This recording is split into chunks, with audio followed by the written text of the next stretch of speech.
Hello everyone. तो आज आम डिटॉक्सिफाई वाटर प्रस्तुत करवा मु केमती डिटॉक्सिफाई वाटर प्रस्तुत कर चलतु देखा। नॉर्मल पानी से मुझे आफ्रेश आम समस्त एनर्जी ड्रिंक देन किसी mint leaves cucumber slice and lemon slice चलो प्रस्तुत करवा।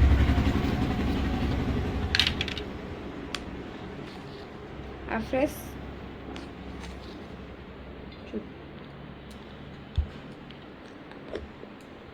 देन किसी कुकुम्बर स्लाइड देवा लेमन एंड मिंट लिव्स। तो यहाँ मोर प्रस्तुत हो गला डिटॉक्सिफाई वाटर जोटा कि दिन सारा मते एनर्जी रखिबारे हेल्प करिवो। आ लो कैलोरी युक्त हेइथिबारु जो माने फैट लॉस प्रोसेस रे अछन सेमानन मध्ये बहुत हेल्प करे एवं आम मेटाबॉलिज्म बढ़ाइबारे सहायता करे एवं ता सहित आम शरीर जो अनवांटेड टॉक्सिन अछि ताकू मध्ये रिमूव करिबारे सहायता करे एवं आम डाइजेस्टिव सिस्टम को इम्प्रूव करिबारे मध्ये सहायता करे।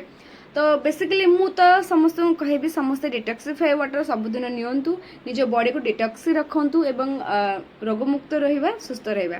Thank you.